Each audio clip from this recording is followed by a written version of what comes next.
Close your eyes, clear your mind, drift off to sleep while learning everything you need to know about the history of curtains. Welcome to Unnecessary History. The History of Curtains. Part 1. The First Shadows. Before there were smartphones, before there were empires, before there were even proper walls, there were curtains. Not quite as we know them, of course. But even in the earliest shelters, humanity seemed to crave something soft to divide the inside from the outside. Something that said, "This space is mine. That space is the rest of the world." The very first curtains weren't bought or measured or matched to furniture. They were made from animal hides, dried in the sun and softened with fat, hung clumsily across the openings of caves.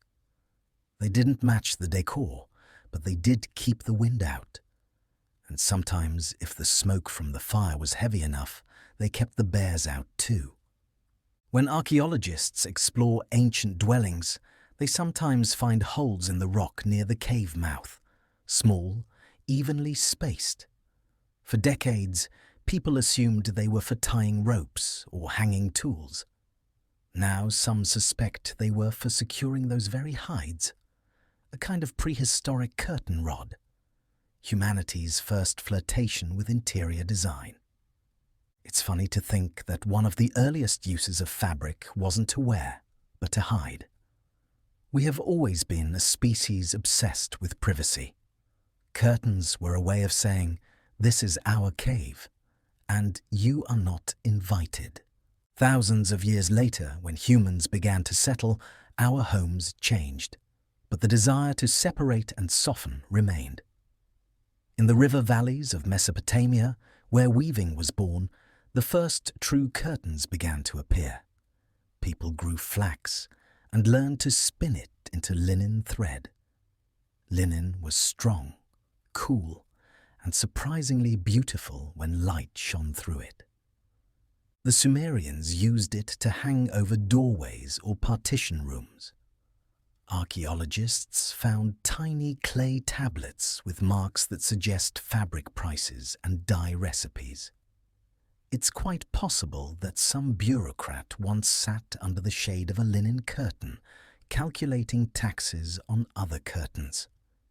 Even in its infancy, fabric was already part of civilization's paperwork. In ancient Egypt, linen curtains were everywhere, from palaces to temples to small mud brick homes along the Nile. The Egyptians treated linen almost as something sacred. The same fabric that wrapped the dead also softened the light of the living. Pharaohs demanded curtains dyed in rare colors, deep indigo crushed from imported plants, gold-tinted threads that shimmered like sunlight. In temples, priests used curtains to divide the divine from the ordinary. There were drapes hung before idols, meant to conceal the gods until the right moment in the ceremony. When those curtains were drawn back, it wasn't just a reveal.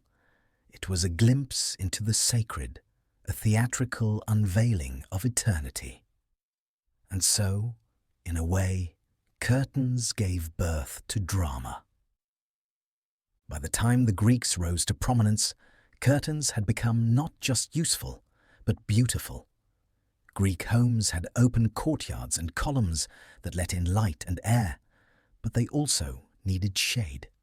They hung woven panels between pillars, sometimes colored with natural dyes, sometimes embroidered with geometric borders. These weren't heavy drapes. They were thin and rhythmic, swaying with the wind from the Aegean. There's even a fragment of Greek poetry describing a woman drawing back her curtain to watch the sea. The poet never mentions what she was thinking, but one imagines she stood there, the fabric trembling slightly in the salt breeze, her thoughts drifting with the waves. The Romans, of course, took the idea and industrialized it. They loved fabric. They imported wool, linen, cotton, even silk from the farthest corners of their empire. Curtains in Roman villas weren't just practical, they were social markers. The wealthy used thick, patterned textiles to divide large rooms or conceal servants. Some used them as makeshift doors for privacy and for decoration. The Latin word cortina meant veil. Over time, it came to describe not just any veil, but specifically the kind hung to close a space. It's the root of our modern curtain. Roman engineers even invented primitive curtain rods. Excavations in Pompeii show bronze rings and rods built into villa walls. One fresco shows a domestic scene, a woman reclining on a couch while a servant draws a drape aside. The scene could easily belong to a modern living room, only with fewer remote controls. It's said that some wealthy Romans perfumed their curtains with lavender and rose oil, believing the fabric could purify the air. The reality, of course, is that the city smelled terrible, and no amount of linen could change that. Still, it's a touching idea. Humanity's eternal faith that fabric can fix anything. When Rome fell, the art of luxury fabric almost fell with it. Europe plunged into the long, cold echo of the Middle Ages. Stone castles, smoky halls, and the howling wind over battlements. These were not kind places for comfort. But the curtain survived. It adapted. Instead of silk and scent, curtains became wool and function. Thick hangings were used not only on windows, but on walls themselves. Stone walls were cold, and so nobles covered them with heavy woven textiles. These weren't exactly curtains in the window sense. They were tapestries full of colour and story. But the principle was the same. Soften the world, tell a story, keep the cold away. A 12th century noble's bedroom was a curious place.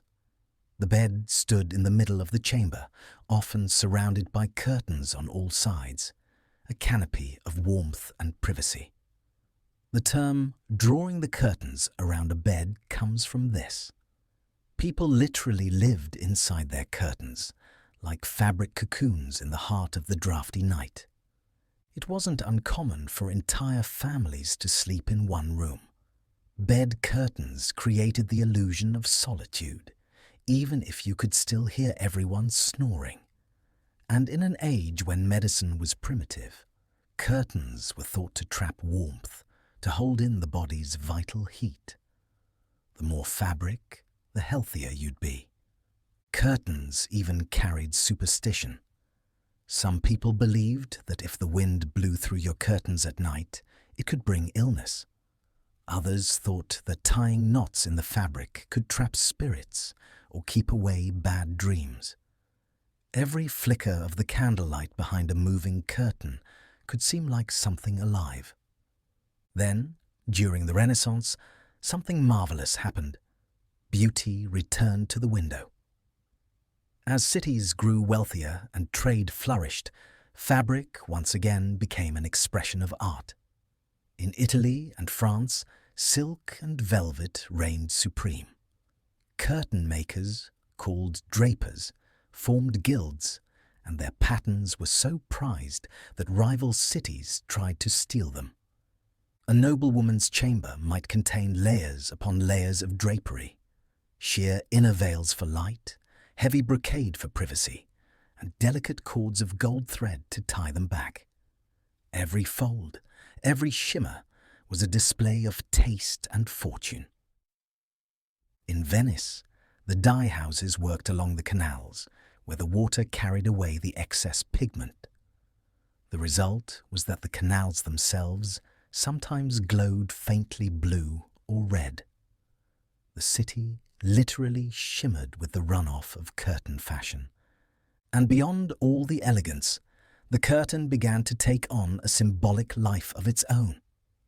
In paintings, Artists used curtains as metaphors. A drawn curtain could mean revelation, a hidden truth. A closed curtain could mean secrecy or shame. To this day, the phrase "behind the curtain" carries that echo of mystery.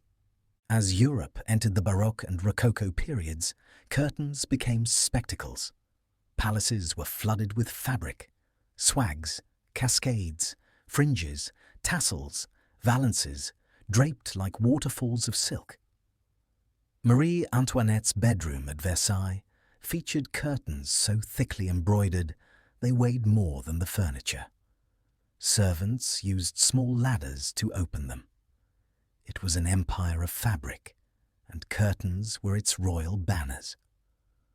But even this extravagance couldn't last forever. The coming of machines was about to change everything. How we wove, dyed, and thought about the humble curtain. And that's where part one drifts to a gentle close. The world stands on the edge of the Industrial Revolution. The looms are stirring, the spindles humming, and curtains are about to go from royal luxury to common comfort. The History of Curtains. Part 2. The Age of Industry and Lace. The world changed in the blink of a century. Factories rose, chimneys smoked, and the sound of looms replaced the hum of the countryside. The Industrial Revolution had arrived, and with it came the democratization of nearly everything, even curtains. Before this time, fabric was a labor of love and patience. A single weaver might spend weeks creating a few yards of linen. Now, machines could do it in hours. Spinning jennies, power looms, and dye vats churned out fabric faster than humanity had ever imagined. At first, these early industrial fabrics were rough, inconsistent, and prone to fading. But progress, as always, was relentless. By the early 1800s, towns like Manchester in England had become temples to textiles. Workers lived, worked, and quite literally breathed cotton dust. Whole families made a living from the fibers that would one day hang in strangers' homes. In this era, curtains went from being aristocratic luxuries to middle-class necessities. Suddenly, every home with a window could have a curtain. Even small cottages began to soften their wooden frames with fabric. For the first time, privacy was not a privilege, but a product. The Victorians, as with everything, took curtains to an entirely new level. They loved excess, but a particular kind of moral excess. Luxury with restraint, comfort wrapped in propriety. Heavy draperies became symbols of respectability. Lace curtains appeared on nearly every window, their delicate patterns both concealing and revealing. Queen Victoria herself adored lace. When she married Prince Albert, her gown was made of it, and soon her windows were too. Lace filtered sunlight like mist, allowing brightness without exposure, visibility without vulnerability. In a sense, Victorian curtains embodied the age's contradictions, wanting to be seen, but not too much. There was even etiquette to curtain placement. A tidy home required that curtains be drawn at the correct time. Too early in the evening, and you were considered gloomy or unwelcoming. Too late, and you risked being thought improper. To the Victorians, even light had manners. Of course, there were practicalities too. In London's coal smog air, curtains collected soot. Housewives washed and rehung them several times a year, a ritual of domestic devotion. For working-class families, lace was often replaced with muslin, a cheaper cotton weave. It yellowed more quickly, but it fluttered just as gracefully in a summer breeze. Behind those muslin veils, life unfolded. Babies slept in cribs beside windows, where sun filtered through embroidered flowers. Widows watched the streets, half hidden. Curtains became the boundary between the world outside, the unpredictable, noisy, industrial world, and the inner sanctum of the home. Across the Atlantic, in America, curtains followed a similar path. The 19th century saw an explosion of domestic innovation. Catalogues like Sears, Roebuck, and Montgomery Ward began offering pre-made curtains that could be ordered by mail. A frontier cabin might still have dirt floors, but by God, it could have lace curtains. It was a statement of civilization, a small defiance against wilderness and dust. Even the westward pioneers carried fabric with them. In covered wagons, families used makeshift curtains for privacy during long journeys. Sometimes it was just a blanket or a shawl pinned up, but it marked a boundary, a moment of dignity on the move. Back in Europe, the art of curtain making became a science. Pattern books from the 1840s and 1850s show bewildering arrangements of drapery, swags, festoons, jabots, valances, and cascades. Curtains didn't just cover windows, they framed them like portraits. The folds and shadows were meant to echo the shapes of architecture itself. Curtain rods, too, became decorative. Brass and iron rods with ornate finials appeared in shops. Some were shaped like arrows, others like pineapples, a traditional symbol of hospitality. The curtain rod had evolved from a hidden mechanism into an object of display, a crown above the window. In wealthier homes, drawing rooms were layered like cakes, an outer curtain of velvet or brocade. Beneath that, lace or sheer linen, then blinds, and finally shutters. The layers allowed fine-tuned control of light and mood. A bright morning? Draw back the velvet. An afternoon storm? Drop the lace. A scandalous neighbour? Close everything and pretend you're not home. There was also the curious invention of the roller blind. First patented in the early 18th century, it gained popularity in the 19th. The mechanism was simple, a spring-loaded cylinder that rolled the fabric up or down. It was the curtain's minimalist cousin. No tassels, no drapes, no fuss. Just clean, practical shade. Yet, even then, most people couldn't resist hanging a decorative curtain in front of it. Because deep down, we prefer softness to simplicity. Curtains also reflected morality. In Victorian novels, an open curtain could signify temptation. A drawn one could suggest secrecy. There were countless literary scenes where a woman stood by a window, the curtain fluttering, torn between duty and desire. The fabric itself became emotional, a symbol of what we reveal and what we hide. Meanwhile, industry continued to push forward. In France and Belgium, lace-making towns like Calais and Bruges mechanized their looms, producing intricate designs at scale. Nottingham in England became world-famous for machine-made lace. Exports reached every continent. There are letters from British traders describing shipments of lace curtains to Bombay, Cape Town, and Sydney. Proof that even in faraway colonies, people wanted that same delicate division between themselves and the world. By the turn of the 20th century, curtains had become not just domestic, but decorative art. Magazines like The House Beautiful offered advice columns on harmonious drapery schemes. It wasn't enough to have curtains. You had to have the right curtains, ones that matched your wallpaper, your rugs, your temperament. Curtains were personality in fabric form. When electricity arrived and homes began to glow after sunset, curtains took on new meaning.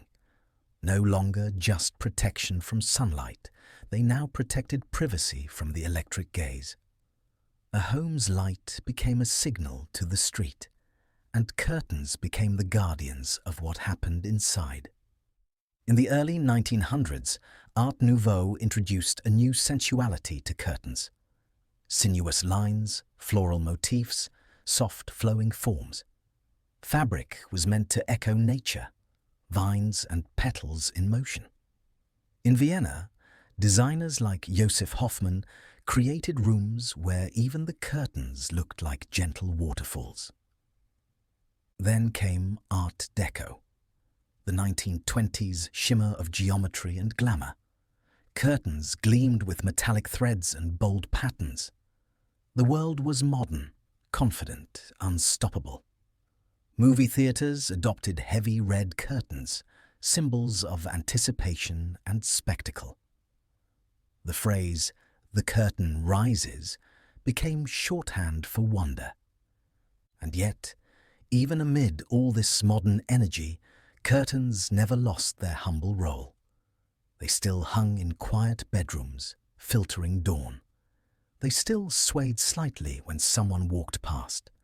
The same gesture that had once kept out the wind now softened the edges of industrial life. Then came war. World War I first, and then, 20 years later, the second. Curtains, in those years, became part of national duty. During the Blitz in London, citizens were required to hang heavy blackout curtains. Every window had to be covered so that enemy bombers couldn't see the glow of city lights. Inspectors walked the streets at night, ensuring not a sliver of light escaped. Families sat in darkened rooms, listening to the hum of planes overhead, their safety hanging, literally, on a piece of cloth. Curtains had never carried such weight. They were no longer just decoration. They were defense. Some families turned blackout fabric into makeshift theater curtains for children to distract them from the fear. Others stitched and restitched old fabric, turning tablecloths into window coverings. In wartime, every scrap mattered. When peace finally returned, many kept those same curtains hanging for years, a quiet reminder of resilience. After the war, the world brightened. Factories that had made parachutes and uniforms turned to producing curtains again. And this time, something new entered the market: synthetic fabric, nylon, rayon, polyester, the miracle materials. No longer would curtains fade in sunlight or shrink in the wash. They would hang forever, indifferent to moisture or moth. It was modernity in textile form, practical, efficient, slightly soulless. But people loved it. You could have color, texture, and permanence all at once. By the 1950s, the suburban dream was draped in patterned curtains. Kitchens had cheerful checks, living rooms boasted florals, and children's rooms featured rockets and zoo animals. Magazines encouraged homemakers to dress their windows like they dress themselves.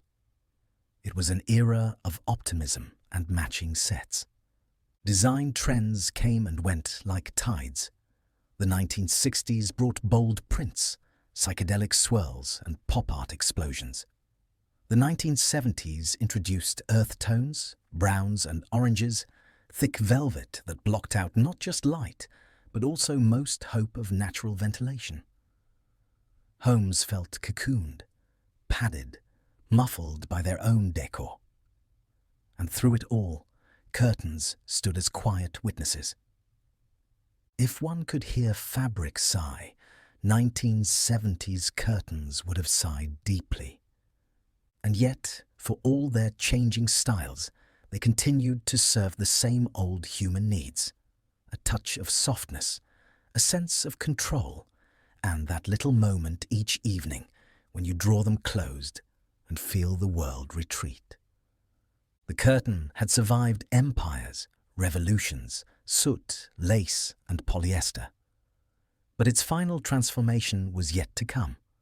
A digital age where even fabric could be automated and privacy became data. Part 2 drifts to a close here, as the 20th century hums quietly into the 21st. Factories have grown silent, replaced by machines that weave in silence. And once again, we stand by the window, curtain in hand, uncertain whether to open or close it. The story of fabric, light, and privacy continues in Part 3. A pause. The faint whisper of fabric settling, a creak of floorboards, the sigh of time. The history of curtains. Part 3. The modern veil. By the late 20th century, humanity had mastered the art of hanging things in front of other things. We could now produce millions of yards of fabric at the push of a button. And yet, despite the efficiency, the curtain never lost its quiet dignity. It remained patient, folded, and waiting. In the post-war decades, interior design became a kind of soft science. Designers spoke in serious tones about color psychology, ambient mood, and the emotional texture of fabric. Magazines printed glossy spreads of living rooms, where curtains framed sunshine like a photograph. In the 1950s and 60s, people adored bright, cheerful fabrics: turquoise, butter yellow, coral pink. Homes were optimistic. The future seemed manageable, especially if the curtains matched the couch.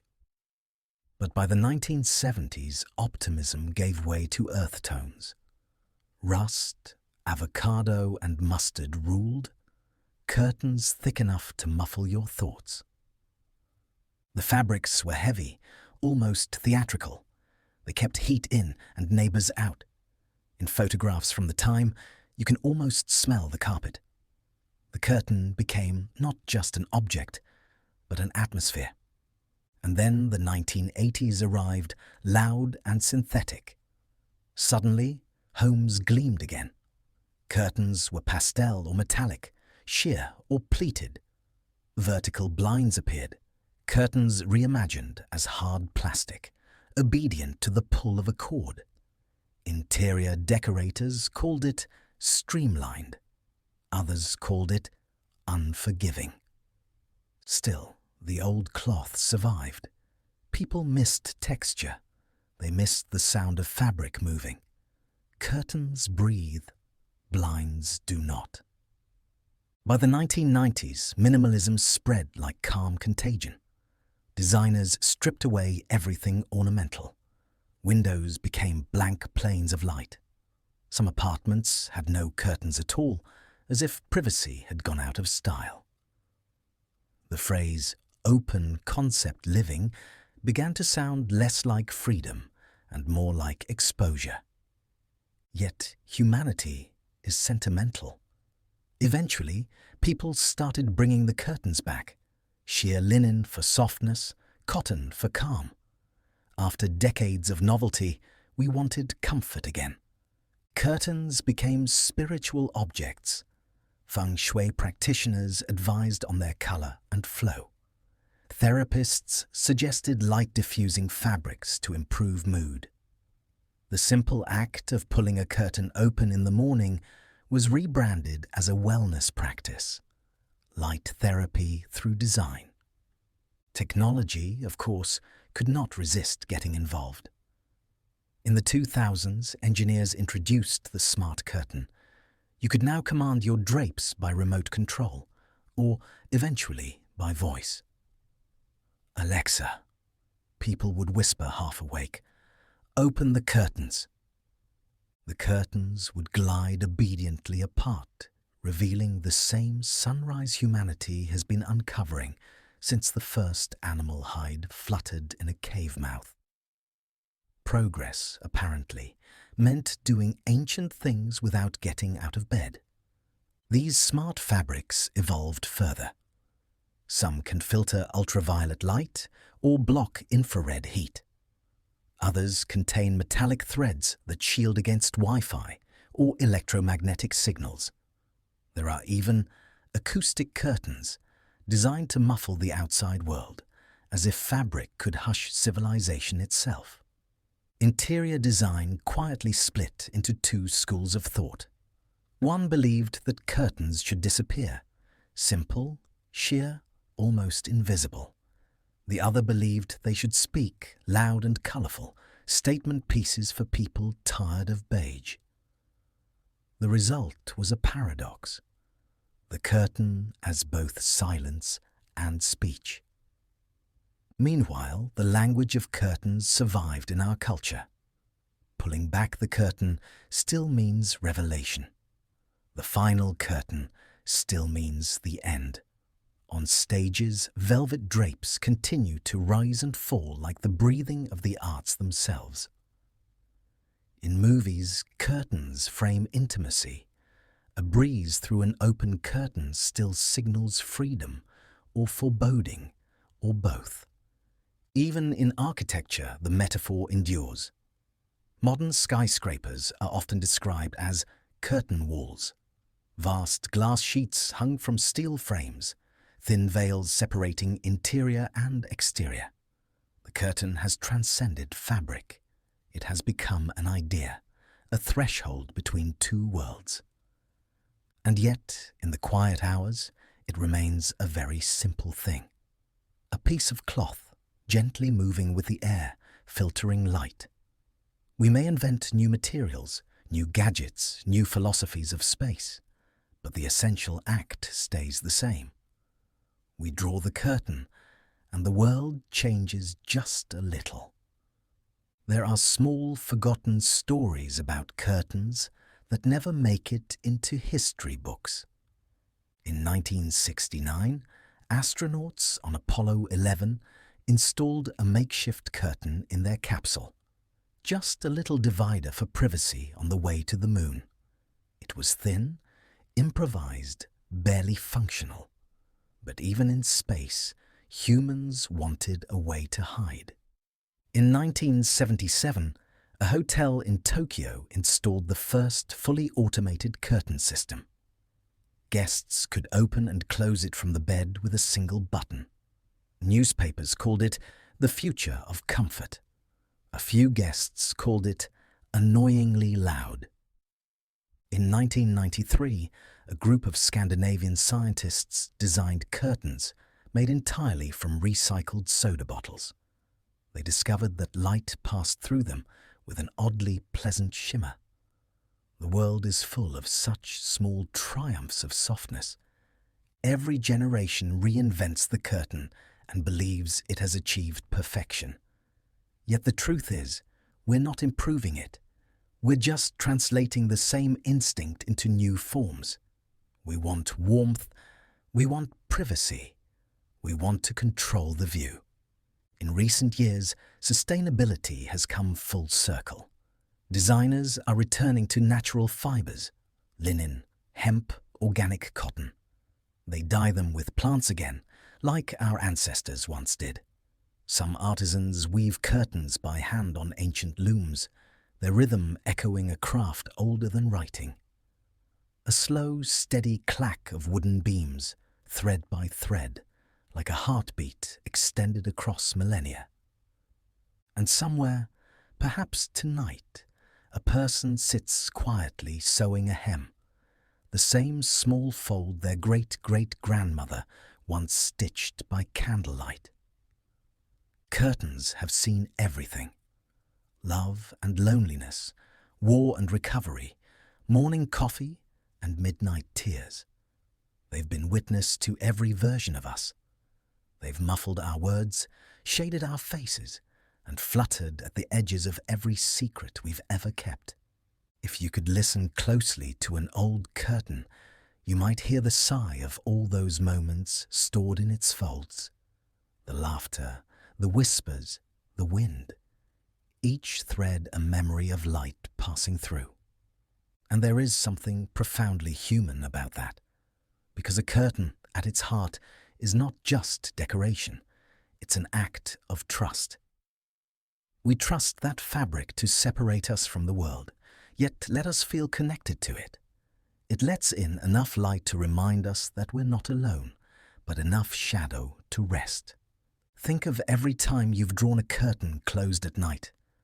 That small, deliberate motion, the gentle slide, the soft sound of fabric brushing fabric.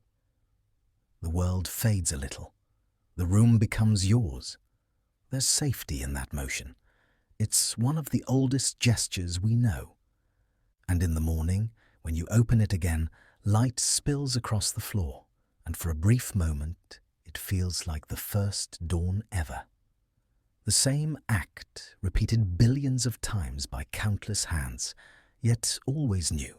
So perhaps the history of curtains is really the history of tenderness, of boundaries that comfort rather than divide, of shadows that soothe rather than hide, of human beings learning again and again how to make the world a little softer. Some inventions changed how we move, or think, or speak. But curtains, quiet, humble, endlessly patient, changed how we feel. And as you listen now, maybe you can hear one somewhere nearby. The faint rustle of fabric as the air shifts. The smallest reminder that even stillness has texture. That's the sound of history breathing. The sound of every curtain that ever swayed in a silent room. The softest sound humanity ever made. The story of curtains ends here, for now. But the curtain itself never really closes. It just waits, motionless, until someone reaches for it again. So rest now. The fabric of time is folded, the light is fading, and the world, as always, is gently drawing its curtains.